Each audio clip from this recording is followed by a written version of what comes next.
السلام علیکم ورحمۃ اللہ وبرکاتہ نحمده ونصلي على رسوله الكريم اما بعد فاعوذ بالله من الشيطان الرجيم بسم الله الرحمن الرحيم يا ايها الذين آمنوا اتقوا الله ولتنظر نفس ما قدمت لغد واتقوا الله ان الله خبير بما تعملون صدق الله المولانا العظيم وبلغنا رسوله النبي الأمين المتين المبين الكريم ونحن على ذلك لمن الشاهدين والشاكرين والحمد لله رب العالمين۔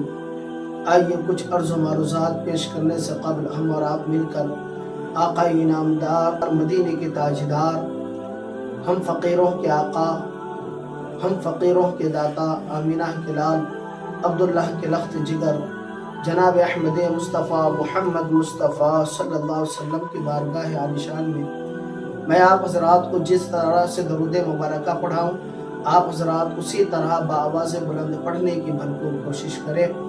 پڑھیں الصلاۃ والسلام علیک یا رسول اللہ، الصلاۃ والسلام علیک یا حبیب اللہ، الصلاۃ والسلام علیک یا نور اللہ صلی اللہ تعالی علیہ وسلم۔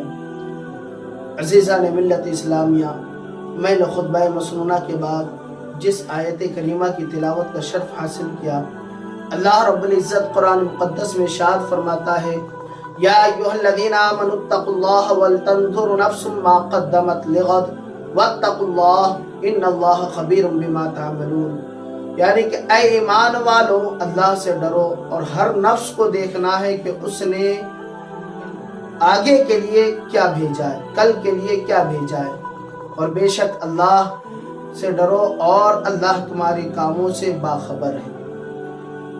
عزیزان ملت اسلامیہ، اس آیت کریمہ میں اللہ تبارک و تعالیٰ نے فرمایا کہ ہر نفس کو دیکھنا ہے کہ اس نے کل کے لیے کیا بھیجا ہے، یعنی قیامت کے دن کے لیے اس نے کیا تیاریاں کی ہے، اور ہر انسان کو چاہیے کہ اسے اپنے آخرت کی تیاریاں کرے، موت سے پہلے جو ہے وہ اپنے قبر کو روشن کرنے کے پیچھے کوشش کرے، جد و جہد کرے اور اپنے قبر کو جو ہے روشن بنائے۔ تو عزیزان ملت اسلامیہ، اس آیت میں اللہ نے انسانوں کو آخرت کی فکر کرتے ہوئے کہا کہ مجھ سے ڈرو اور میں تمہارے ہر کاموں کی خبر رکھتا ہوں۔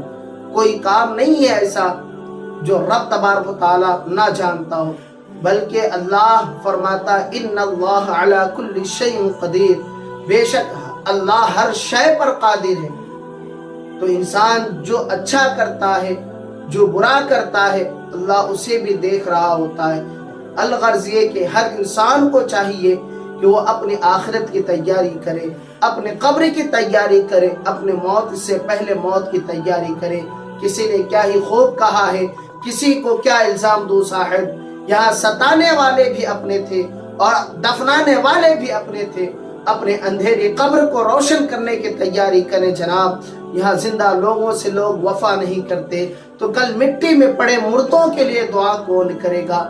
حضرت عثمان غنی رضی اللہ تعالیٰ عنہ جب بھی آپ قبرستان سے گزرتے تو زار و قطار روتے، اتنا روتے کہ آپ کی داڑھی مبارک بھیگ جایا کرتی تھی، تر ہو جایا کرتی تھی۔ کسی نے ایک دن پوچھا حضرت آپ امیر المؤمنین ہیں، آپ جنت کا ذکر سنتے ہیں، جہنم کا ذکر سنتے ہیں، اتنا نہیں روتے، لیکن آپ جب بھی قبرستان آتے ہیں، کسی قبر کو دیکھتے ہیں تو زار و قطار رونے لگتے ہیں۔ آخر معاملہ کیا ہے، بات کیا ہے؟ تو حضرت عثمان غنی رضی اللہ تعالیٰ عنہ نے ارشاد فرمایا اے پوچھنے والے، پوچھتے ہو کہ میں قبرستان میں آ کر کیوں روتا ہوں؟ اس کی وجہ یہ ہے کہ میرے نبی نے ارشاد فرمایا قبر آخرت کے منزلوں میں سے پہلی منزل ہے۔ اگر بندہ یہاں چھٹکارا پا گیا، اگر بندہ یہاں نجات پا گیا تو بعد کے مرحلے آسان ہو جائیں گے، اور اگر یہاں بندہ پھنس گیا تو بعد کے مرحلے جو ہے دشوار ہو جائیں گے۔ عزیزان ملت اسلامیہ، میرے نبی نے ارشاد فرمایا کہ میں جتنے بھی مناظر دیکھا، جتنے بھی منظر دیکھے उन तमाम मनाजिर में, उन तमाम मंजरों में सबसे भयानक मंजर जो है मैंने कब्र का देखा। अजीज़ान मिल्लत इस्लामिया, इससे पहले कि मौत के फरिश्ते हमारे दरवाजे को दस्तक दे, इससे पहले कि मौत के फरिश्ते हमारी रूह कब्ज कर ले, हमें चाहिए कि मौत से पहले मौत की तैयारियां कर ले, अपनी नमाजों की हिफाजत कर ले, अपने रोज़ों की हिफाजत कर ले। अजीज़ान मिल्लत इस्लामिया, आप ज़रा गौर करें, आप ज़रा सोचें, कब्र जो है आखिरत की मंजिलों में से पहली मंजिल है। अगर कोई यहाँ फंस गया तो फिर बाद के मरहले दुश्वार हो जाएंगे। मेरे नबी ने इरशाद फरमाया कि मैं जितने भी मंजर देखा, जितने भी मनाजिर देखे, उन तमाम मनाजिर में सबसे हौलनाक मंजर जो है कब्र का देखा। और जानो वो कहाँ गए वो लोग जो जमीन पर अकड़ अकड़ करके चला करते थे, जो अपने जिस्म पर थोड़ी सी मिट्टी भी पड़ना गवारा ना करते थे। हाय, आज उनके कफन भी तार तार हो गए हैं, उनका मोटा ताजा बदन भी मिट्टी का रिश्त बन गया है, उनकी कोठियां बंगले कब्र में तब्दील होकर रह गए हैं। किसी बुजुर्ग से एक जवान ने पूछा, बाबा जी आपकी उम्र कितनी है, आपकी उम्र कितनी है? बाबा जी ने मुस्कुरा करके कहा, बेटा यही कोई 14-15 साल। जवान ने कहा, बाबा जी लगता है आपको जवान होने का कुछ ज्यादा ही शौक चढ़ गया है, आप तो लगते हैं वो बहुत उम्र दराज लगते हैं, लेकिन आप कह रहे हैं 14-15 साल। अजीज़ान मिल्लत इस्लामिया, उस बुजुर्ग ने बड़ा प्यारा जवाब दिया, ऐ मेरे जवानों कान खोल करके सुन लो। वो बुजुर्ग ने जवाब दिया, बेटा हाँ मेरी जिंदगी 14-15 साल की है, मेरी उम्र जो है 14-15 साल की है। वो इसलिए कह रहा हूँ कि जब से तौबा की है ना, जब से रब के साथ सुलह किए है ना, तो वो वही तकरीबन 14-15 साल हुआ है। और जब से रब की चौखट से अपने रिश्ते को जोड़ा है, जब से अपने आप को रब की दहलीज पर लाया है ना, तो यही 14-15 साल हो गए हैं। बेटा जिंदगी तो वही है ना जो मालिक की दहलीज पर गुजर जाए, भला मैं उसे जिंदगी कैसे कहूँ जो रब की चौखट से हट करके गुजरे? वो तो कयामत के दिन शर्मिंदगी ही शर्मिंदगी है। अजीज़ान मिल्लत इस्लामिया, हजरत उमर फारूक रज़ियल्लाहु ताला अन्हु ने एक मुलाजिम रखा और उसे महाना इस बात की तनख्वाह देते कि तुम्हें आना है और मेरे दरवाजे को खटखटा कर कहना है, उमर मौत को ना भूलना, उमर मौत को ना भूलना। वो रोजाना आता और हजरत उमर फारूक रज़ियल्लाहु ताला अन्हु के को दरवाजे को खटखटाता और कहता, उमर मौत को ना भूलना।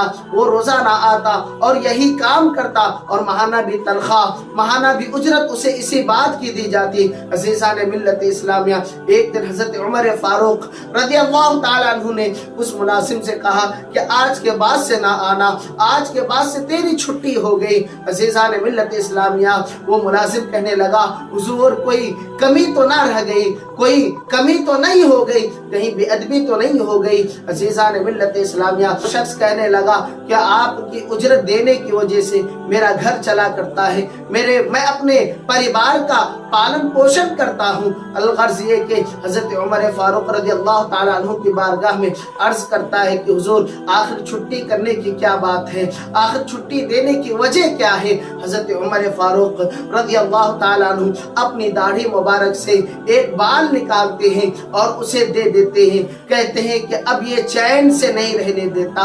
ऐ जवानों याद रखो कि जब दाढ़ियों में सफेद बाल आना शुरू हो जाए, जब बाल सफेद होने लग जाए, तो समझ जाना कि मौत के फरिश्ते करीब आ गए, मौत करीब आ गई। हमें चाहिए कि इससे पहले मौत के फरिश्ते हमारी रूह कब्ज कर जाए, इससे पहले मौत हमें अपने लपेटे मिले, हमें चाहिए कि हम अपने आखिरत की तैयारी करें, अपने कब्र की तैयारी करें, अपने कब्र को रोशन करने वाले आमाल करें, ताकि हम कब्र में भी जाकर चैन और सुकून की जिंदगी गुजार सके। मैं रब तबारक व तआला की बारगाह में दुआ गो हूँ कि मौला तबारक व तआला हम तमाम को मौत से पहले मौत की तैयारी करने की तौफीक अता फरमाए और आखिरत से पहले कब्र की तैयारी करने की तौफीक अता फरमाए और आखिरत से पहले आखिरत की तैयारियां करने की तौफीक अता फरमाए। वमा अलैना इल्लल बलाग। अस्सलामु अलैकुम व रहमतुल्लाहि व बरकातुहू।